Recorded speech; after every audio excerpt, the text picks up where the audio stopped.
नमस्कार, स्वागत है आपका फिर से एक नए सेशन में। साथियों, आज बात करेंगे प्राइम मिनिस्टरों के कार्यकाल के बारे में कि उन्होंने अपने कार्यकाल में क्या क्या कार्य किया, उनके कार्यकाल में कौन कौन सी घटनाएं घटित हुई। तो साथियों, क्रम वाइज देखें तो पहले नंबर पर आएंगे अपने पंडित नेहरू जी। तो देखते हैं साथियों उनको।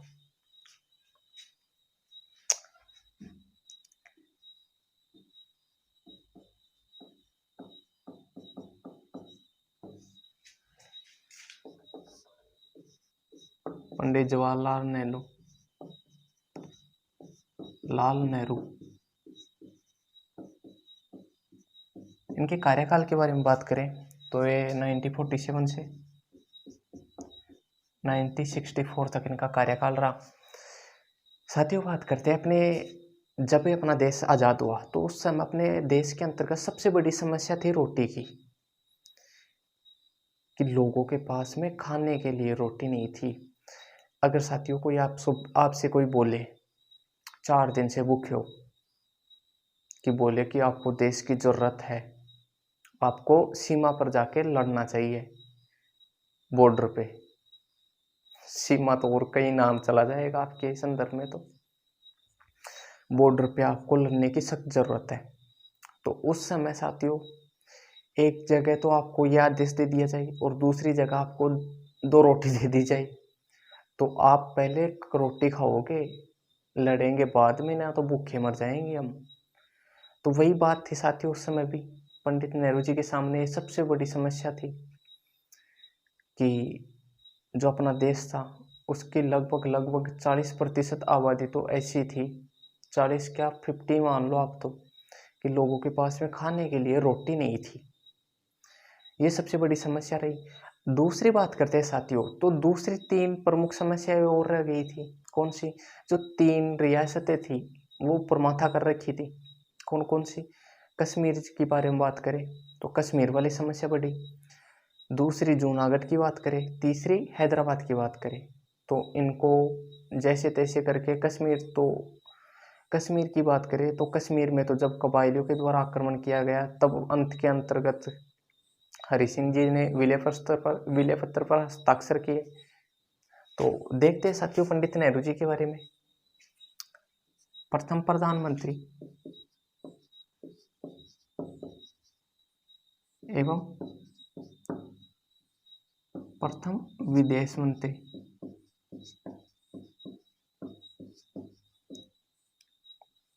प्रथम विदेश मंत्री रहे साथियों ये। सर्वाधिक समय तक पंडित नेहरू जी लगातार 17 वर्ष तक क्या रहे? प्रधानमंत्री रहे, 1947 से 1964 तक। आगे की बात करें साथियों इनके बारे में, विदेशी नीति का जनक कहा जाता है। विदेश नीति का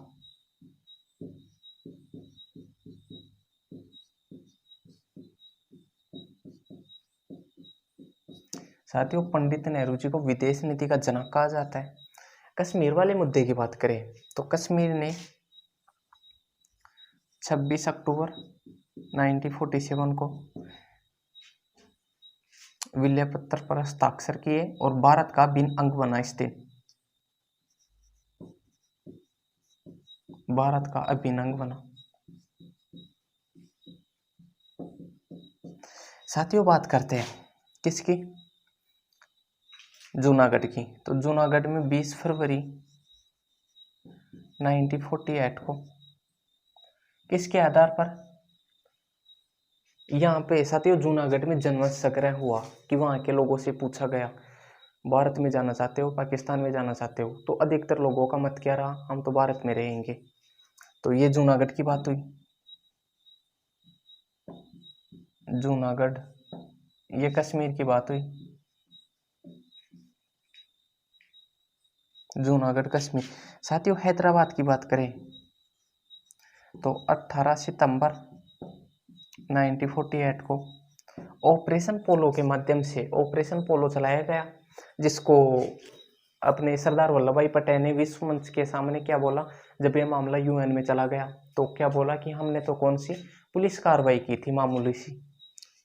बल्कि वहां सेना भी गई थी उसके अंतर्गत। ऑपरेशन पोलो चलाकर कहाँ, हैदराबाद में। साथियों आगे के संदर्भ में बात करें तो पंडित नेहरू जी 1949 को राष्ट्रमंडल की सदस्यता ली। राष्ट्रमंडल की सदस्यता ली। राष्ट्रमंडल की बात करें तो साथियों राष्ट्रमंडल ऐसे देशों का समूह था जो कभी ना कभी इंग्लैंड के औपनिवेशिक देश रह चुके थे, यानी ब्रिटेन के द्वारा वहां कभी ना कभी शासन किया जा चुका था। उन देशों के संगठन को क्या नाम दिया गया, राष्ट्रमंडल दिया गया, जिसमें पंडित नेहरू जी के द्वारा 1949 के अंतर्गत उनकी सदस्यता ले ली गई। जब पंडित नेहरू ने राष्ट्रमंडल की सदस्यता ली तब अनेक देशों के द्वारा पंडित नेहरू को आलोचना की। क्या की कि आपका देश अभी अभी तो आजाद हुआ है, रही बात कि आप वापस उसी दिशा के अंतर्गत जा रहे हो जहां गोरी चमड़े वाले लोगों के अधीन। तो साथियों ऐसी बातें कही गई किसके बारे में, राष्ट्रमंडल के बारे में। राष्ट्रमंडल के बारे में अगर साथियों दूसरी ओर बात करें तो राष्ट्रमंडल की सदस्यता लेने का कारण क्या था। जब अपना देश आजाद हुआ तो उस समय क्या थे, विश्व के अंतर्गत दो दल थे, दो गुटों के अंतर्गत बटा हुआ था। जैसे आप देख सकते हो ना, राजनीति में भी आजकल तो दो दो गुट होने लग गए। उसी संदर्भ में विश्व दो गुटों में बटा हुआ था। कारण क्या था, कारण वह था कि अपने को श्रेष्ठ साबित करना। हाँ भाई हमारा गुट क्या है, अधिक है, अधिक प्रभावशाली हमारा गुट है। तो अब मैं यहाँ एक राजनीति दल के बारे में बात करता, लेकिन अब छोड़ो उसके बारे में। बस बात ये है कि राष्ट्रमंडल के बारे में कि दो गुट थे विश्व समुदाय के अंतर्गत।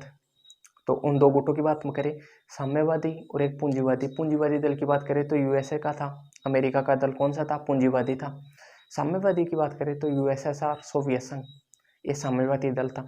अब दोनों में क्या थी कि ये जैसे ही कोई देश आज़ाद होता था, जैसे ही कोई देश स्वतंत्र होता था, तो ये जाके भाग के उसके पास में चले जाते थे कि भाई हाँ भाई हमारे पास में आओ, हम तुम्हारे को ये देंगे, गाड़ी देंगे, बंगला देंगे।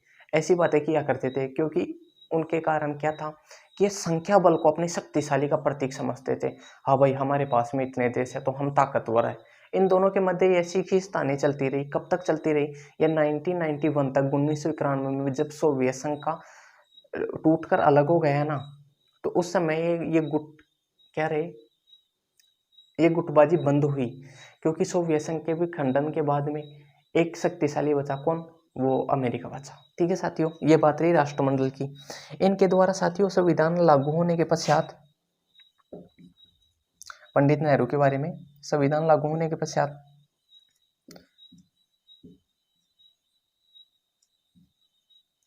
लागू होने के पश्चात 15 मार्च 1950 को किसकी साथियों, योजना आयोग की,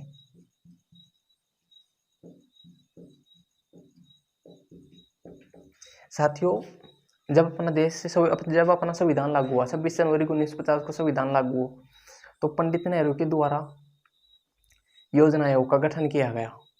ये साथियों योजना आयोग वही योजना आयोग था जिसको 1 जनवरी 2015 के अंतर्गत मोदी जी के द्वारा नाम परिवर्तन कर दिया गया और उसका नाम क्या रख दिया गया, नीति आयोग रख दिया गया। साथियों ये बात हो गई किसके बारे में, पंडित नेहरू के संविधान लागू होने तक के बारे में। आगे के संदर्भ में बात करें साथियों तो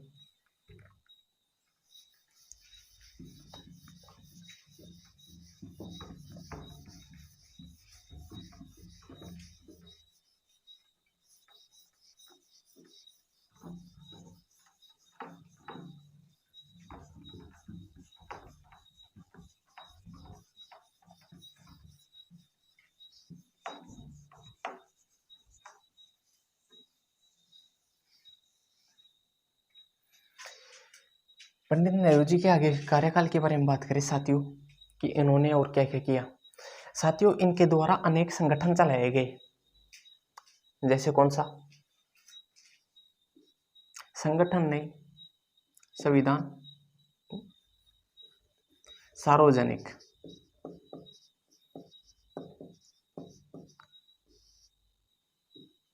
सार्वजनिक विकास कार्यक्रम,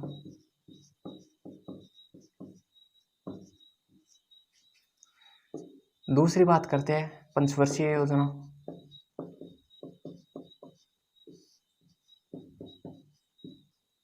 तीसरी बात करें साथियों तो राष्ट्रीय विकास परिषद,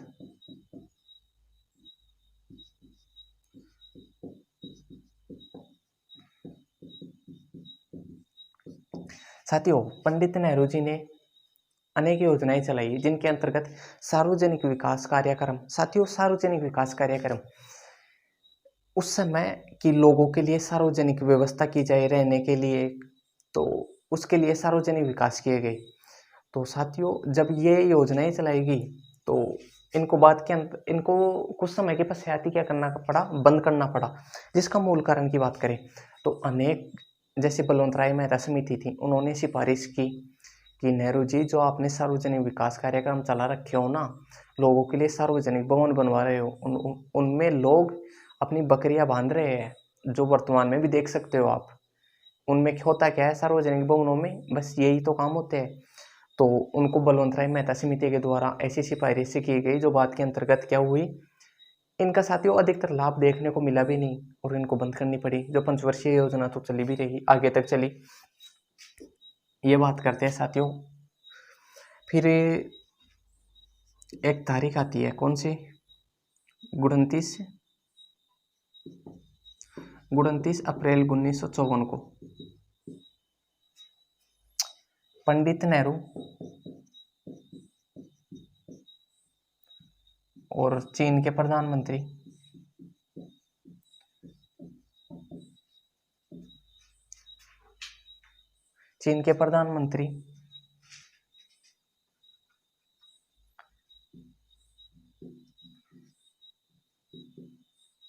चाउ एन लाई। साथियों, पंडित नेहरू और चीन के प्रधानमंत्री चाउ एन लाई के मध्य कौन सा पंचशील समझौता हुआ? पंचशील समझौता हुआ।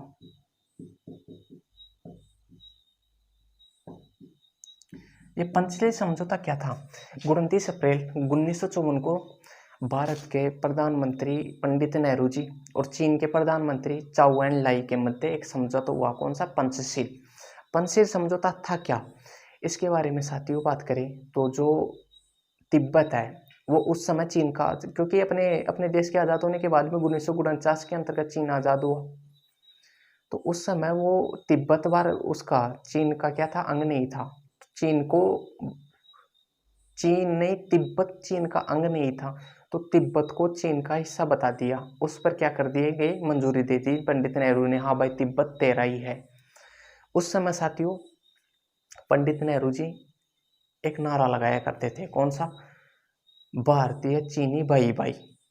अगर साथियों पंडित नेहरू जी की मौत के बारे में बात करें तो सबसे बड़े सदमे की बात करें तो जब 1962 में चीन के द्वारा भारत पर आक्रमण किया गया, तो ये सबसे बड़ा मूल कारण माना जाता था। क्योंकि पंडित नेहरू वही 1954 में क्या चीनी भारतीय भाई भाई के नारे लगाए करते थे। उनको क्या पता था कि ये छोटी छोटी आंखों वाले की दृष्टि है ना, वो ज़्यादा दूर का क्षेत्र कवर कर सकती है।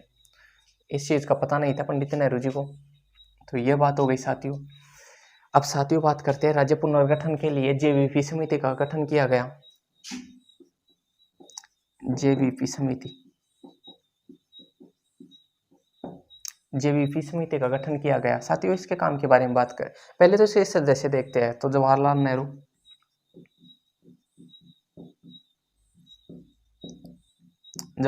नेहरू, वल्लभ भाई पटेल,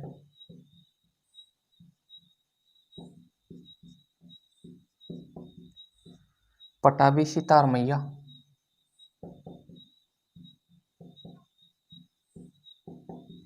इनके पहले नाम के अक्षर के आधार पर इस समिति का गठन किया गया। साथियों ये समिति क्या थी? इस समिति ने क्या प्रस्ताव किया, इन्होंने कहा कि जो ये आप भाषा के आधार पर राज्यों का नए राज्यों का निर्माण करने की बात कर रहे हो ना, ये बिल्कुल गलत है। अगर भाषा के आधार पर आपने एक बार राज्यों का निर्माण कर दिया तो भारत में वही समस्या हो जाएगी जो सरदार वल्लभ भाई पटेल ने इन रियासतों का एकीकरण किया है ना, 1000 से अधिक राज्य हो जाएंगे।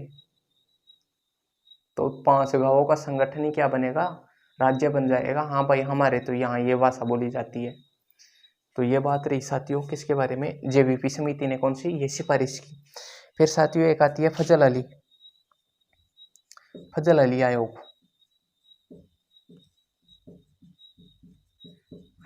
साथियों फजल अली आयोग 3 सदस्यीय था। अगर इसके 2 अध्यक्ष की बात करें तो फजल अली तो कौन थे, अध्यक्ष थे। 2 अन्य सदस्यों की बात करें तो हृदयनाथ कुंजरू और दूसरे KM पणिकर थे। हृदयनाथ कुंजरू और KM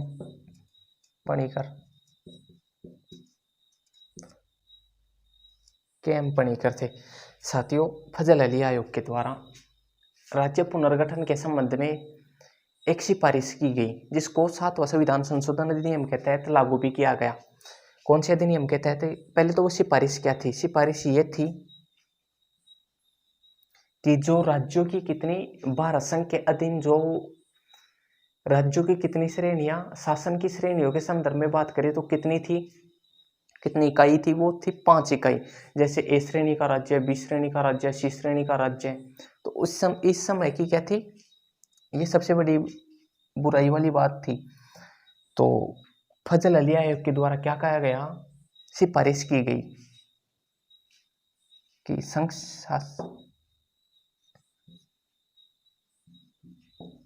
सरकार की 2 इकाइयां होंगी। कौन सी, एक तो राज्य और एक संघ शासित प्रदेश।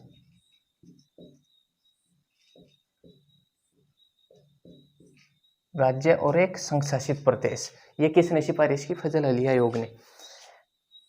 इस प्रावधान को लागू कब किया गया, तो वो बात करते हैं 7वां संविधान संशोधन अधिनियम 1956 को।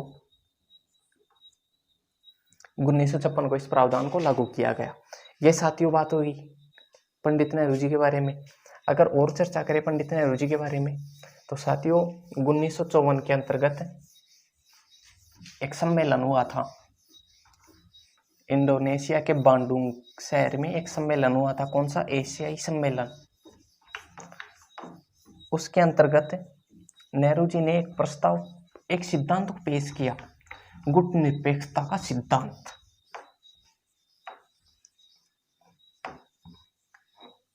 पहले साथियों बात करते हैं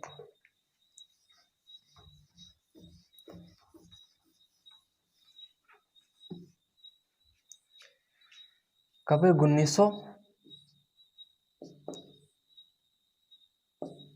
1954 की बात करें तो कहाँ, बांडुंग। ये कहाँ है, इंडोनेशिया।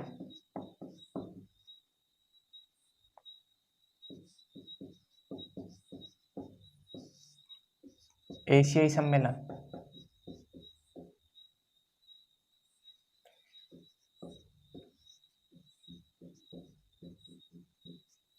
एशियाई सम्मेलन हुआ साथियों। इसके में एक नेहरू जी ने क्या किया, नेहरू जी ने कौन सा, गुटनिरपेक्षता के सिद्धांत को विश्व समुदाय के सामने पेश किया। हाँ भाई, गुटनिरपेक्षता सिद्धांत को विश्व समुदाय के सामने पेश किया। गुटनिरपेक्षता का सिद्धांत की बात करें तो जैसे अपन ने पहले चर्चा की कि उस समय विश्व समुदाय 2 गुटों में बटा हुआ था। साम्यवादी के संदर्भ में 2 गुटों में बटा हुआ था। कौन कौन से गुट थे वो, पूंजीवादी गुट जो किसका था, जो अपने अमेरिका का था, अपना तो क्या है वो। और दूसरा गुट की बात करें तो साम्यवादी गुट, वो किसका था, वो USSR का था, सोवियत संघ का था। तो उन गुटों में तो भारत ने क्या बोला उस समय भारत ने बोला कि हम ना ही तो अमेरिका के साथ जाएंगे और ना ही रूस के साथ जाएंगे, हमारी विदेशी नीति स्वतंत्र रहेगी। जो अच्छा है उसके साथ अच्छे रहेंगे, जो बुरा है उसका विरोध करेंगे। ये गुटनिरपेक्षता का सिद्धांत कहलाता है। तो उस समय एशियाई सम्मेलन में पंडित नेहरू ने गुटनिरपेक्षता के सिद्धांत को गुटनिरपेक्षता के प्रस्ताव या सिद्धांत को विश्व समुदाय के सामने लाया, जिसमें साथियों 5 लोगों ने गुटनिरपेक्षता के सिद्धांत को, इस आंदोलन को विश्वव्यापी बहुत लोकप्रिय बनाया। अगर हम उन 5 लोगों के बारे में बात करें तो उम्मीद है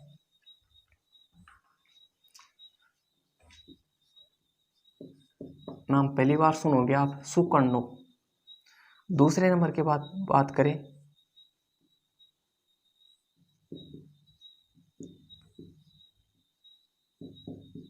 अब्दुल नासिर। तीसरे व्यक्ति के बारे में बात करें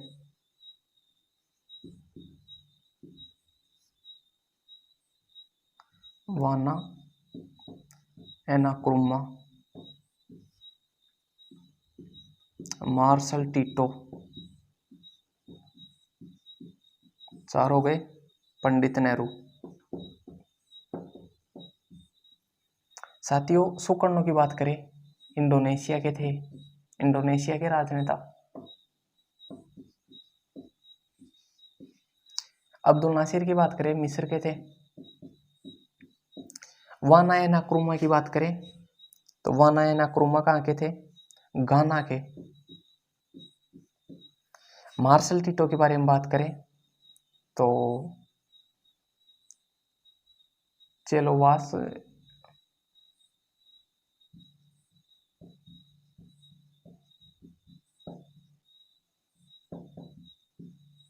चेलोस्लोवाकिया के थे।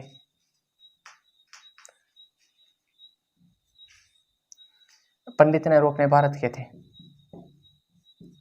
साथियों जो गुटनिरपेक्षता के सिद्धांत को है, जो इन 5 लोगों के द्वारा विश्व प्रसिद्ध बनाया गया, लोकप्रिय बनाया गया, तो उनके नाम आपके सामने है। सुकर्णो इंडोनेशिया के राजनेता थे। दूसरे नंबर की बात करें तो अब्दुल नासिर के बारे में बात करें, मिस्र के थे। तीसरे वाना नाक्रुमा, ये गाना के थे।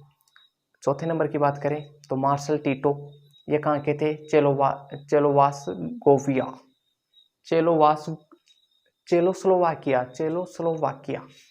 के थे। पंडित नेहरू कहाँ के थे? पंडित नेहरू के बारे में बात करें तो पंडित नेहरू, इसके इनके बारे में बात करने की जरूरत ही नहीं है। ठीक है साथियों, तो ये बात हो गई किसके बारे में? बांडुंग सम्मेलन की। साथियों 1956 के बारे में बात करें, ये एशियाई सम्मेलन कब हुआ? 1954 में हुआ। अगर बात करते हैं 1956 में, तो 1956 में सवेज संकट था मिस्र में। यहाँ बताता हूँ आपको कौन से, 1956 में सवेज संकट। इसमें साथियों 4 देशों के मध्य मामला था, जो 3 तो एक जगह थे और एक जहां सवेज नहर निकलती है। कहाँ से निकलती है सवेज नहर का उद्गम स्थल? मिस्र से। बाकी के 3 लोग वैसे ही राठौड़ी छाट रहे थे। क्या बोल रहे थे कि भाई हमारे से गुजरती है, इस पर अधिकार हमारा रहेगा। तो बाकी लोगों के द्वारा क्या अधिकार जमाया जा रहा था सवेज नहर के ऊपर। उन 3 लोगों के बारे में बात करें, 3 देशों के बारे में बात करें, तो जो अधिकार जमा रहे थे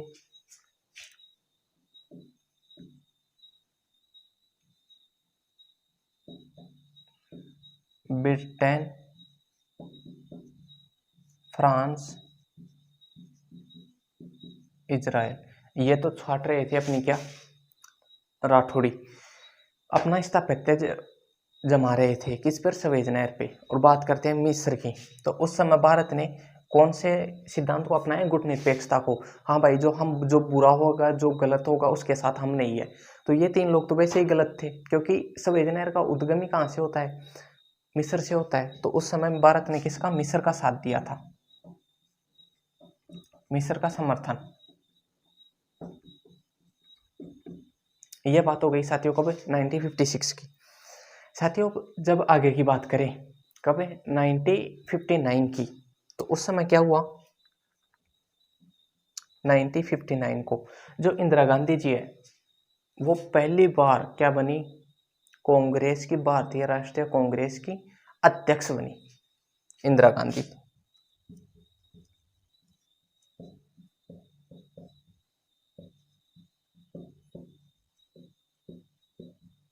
अध्यक्ष बनी।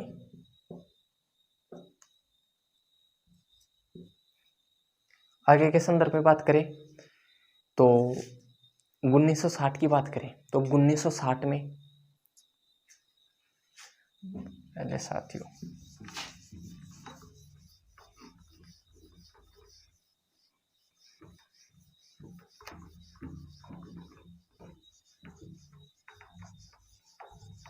एक समझौता हुआ पाकिस्तान और भारत के मध्य। कौन सा? सिंधु नदी जल समझौता।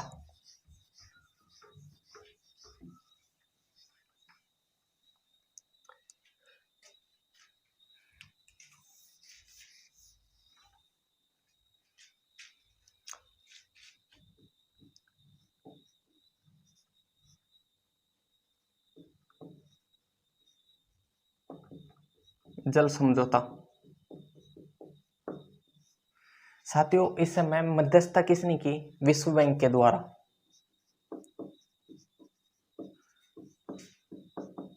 विश्व बैंक के द्वारा क्या हुआ? समझौता हुआ। तो भारत के प्रतिनिधि कौन थे? पंडित नेहरू। और पाक के, इसका नाम लिखते ही जोर आता है साथियों मेरे को। पाक के राष्ट्रपति थे अयूब खान, जिसमें पता है कि सिंधु नदी के जल को क्या बांटा गया। तो वो सत आपको शायद उम्मीद आपको पता होगा, तो उसके बारे में बात नहीं करेंगे। पंडित नेहरू और पाक के राष्ट्रपति अब्दुल अयूब खां के द्वारा कौन सा? सिंधु नदी जल समझौता हुआ। इसमें मध्यस्थता किसने की? मध्यस्थता करने वाला कौन है? विश्व बैंक इसने मध्यस्थता की। ये साथियों ये बात हो गई कब की? 1960 के बारे में। 1960 के बारे में। साथियों अगर आगे के संदर्भ में बात करें तो चीन आक्रमण के समय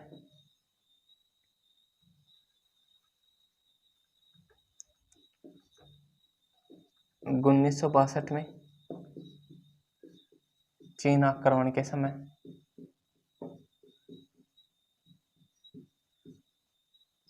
देश में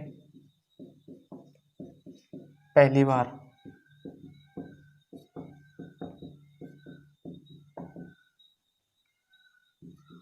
राष्ट्रीय आपातकाल लगाया गया। आपातकाल की उद्घोषणा की।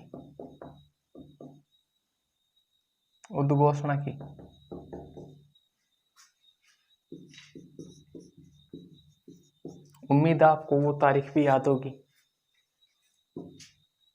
क्योंकि उसके बारे में अपन पहले चर्चा कर चुके हैं।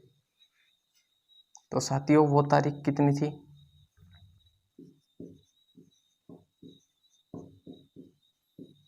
26 अक्टूबर 1962 से 10 जनवरी 1968 तक लगा रहा।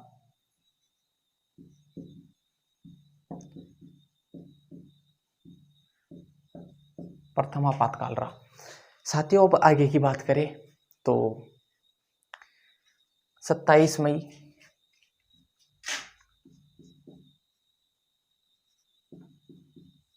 1964 को पंडित नेहरू भगवान के प्यारे हो गए।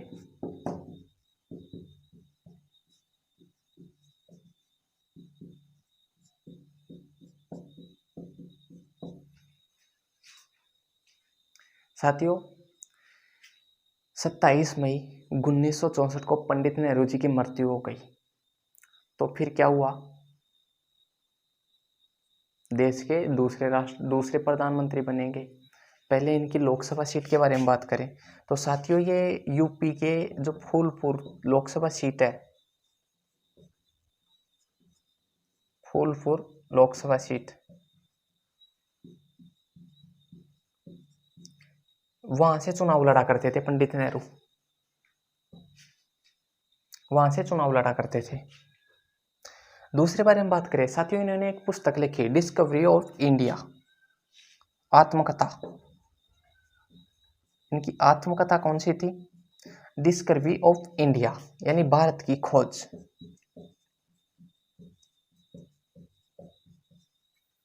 इनकी प्रसिद्ध पुस्तक रही। इनकी आत्मकथा का नाम क्या था? डिस्कवरी ऑफ इंडिया, यानी भारत की खोज। बात करते हैं इनकी मृत्यु के पश्चात। देश के प्रथम कार्यवाहक प्रधानमंत्री कौन बने मृत्यु के पश्चात?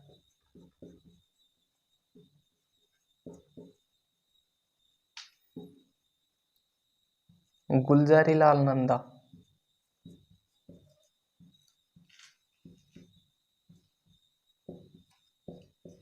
प्रथम कार्यवाहक प्रधानमंत्री बने।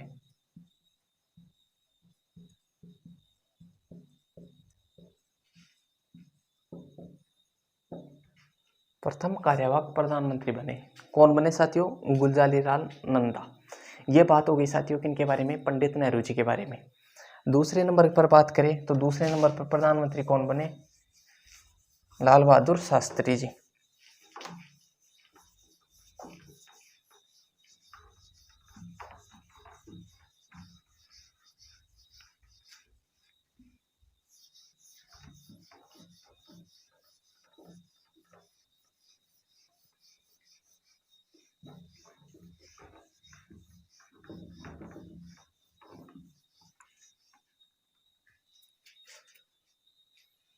दूसरे क्रम के आधार पर देखें तो लाल बहादुर शास्त्री।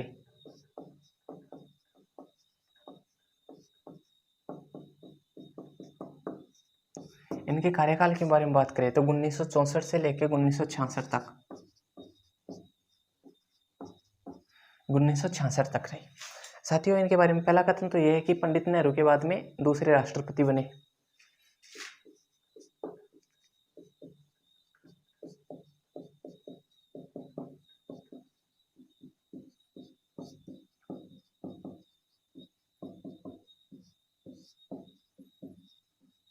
पंडित नेहरू जी के बाद में दूसरे राष्ट्रपति बने।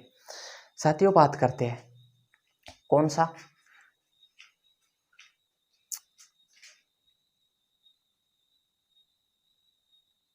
उन्नीस सौ 63 का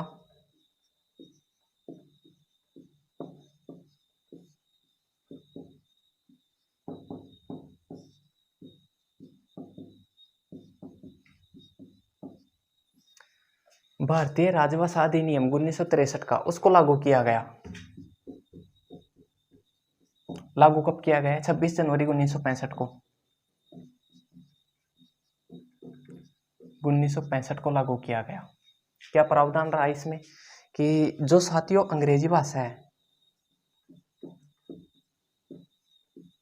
अंग्रेजी भाषा को राजकार्यों के संबंधित भाषा के रूप में प्रयोग किया जाएगा। राजकार्यों में अंग्रेजी भाषा का प्रयोग किया जाएगा।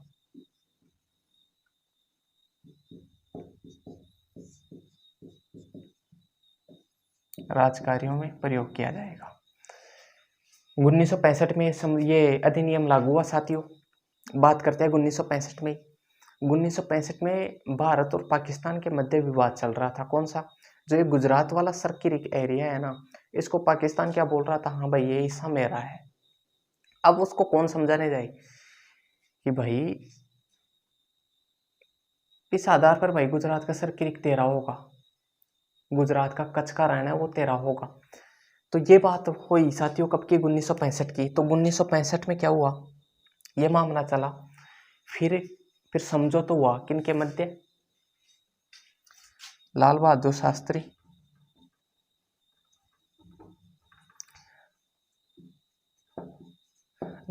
शास्त्री और पाकिस्तान के वही राष्ट्रपति अयूब खान।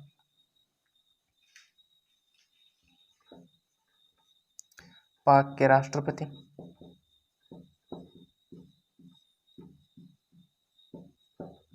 अयूब खान के मध्य। साथियों कब हुआ यह समझौता?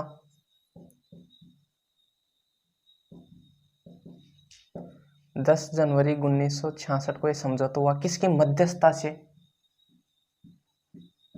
मध्यस्थता की बात करें तो इस समय किसकी? सोवियत संघ की। सोवियत संघ की मध्यस्थता से कौन सा समझौता हुआ? ताशकंद का समझौता। इस समझौते को नाम क्या दिया गया? ताशकंद।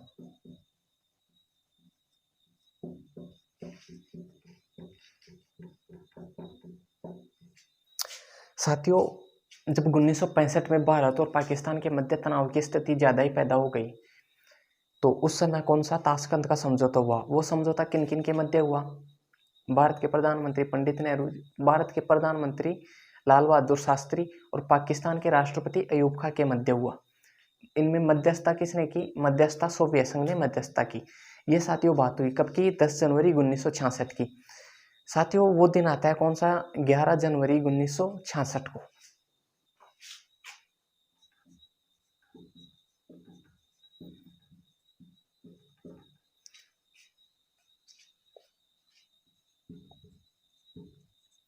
लाल बहादुर शास्त्री की मृत्यु हो गई। कहाँ? विदेश रहते हुए। साथियों 10 जनवरी 1966 को तो कौन सा? ताशकंद का समझौता हुआ। और आगे की बात करें तो 11 जनवरी को उसके अगले ही दिन लाल बहादुर शास्त्री की विदेश में रहते हुए मृत्यु हो गई। साथियों देश के प्रथम और एकमात्र, अब तक के एकमात्र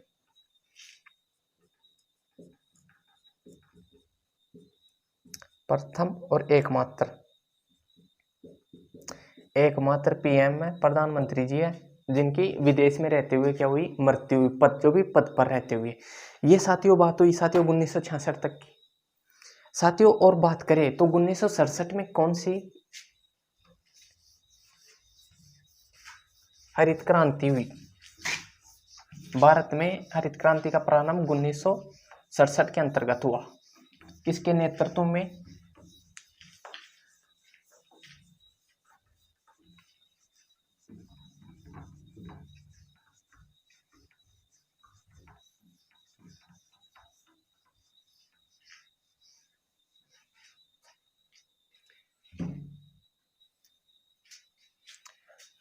उन्नीस सौ सड़सठ की बात करें, हरित क्रांति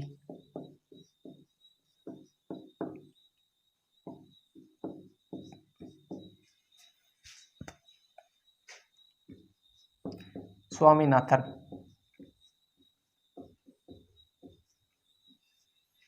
एम स्वामीनाथन के नेतृत्व में 1967 में भारत में हरित क्रांति उत्पन्न हुई। हरित क्रांति की लहर आई उस समय।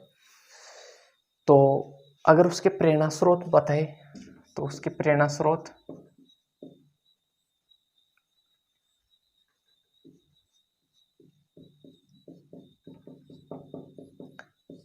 लाल बहादुर शास्त्री जी को बताया जाता है। हाँ भाई, किसने? लाल बहादुर शास्त्री जी ने एम स्वामीनाथन जी को क्या किया? मोटिवेट किया। हाँ भाई, यू कैन डू इट। तो उस समय हरित क्रांति की आई। इसका उद्देश्य क्या था? तो देश को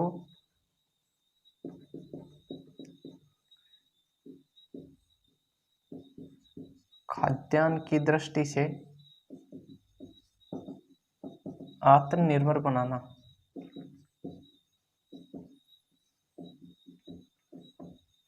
आत्मनिर्भर बनाना, ये साथियों बात हुई इनके बारे में। अगर बात करते हैं लाल बहादुर शास्त्री की मृत्यु के पश्चात, वही जो गुलजारी लाल नंदा कार्यवाहक क्या बने? प्रधानमंत्री बने। कौन? गुलजारी लाल नंदा।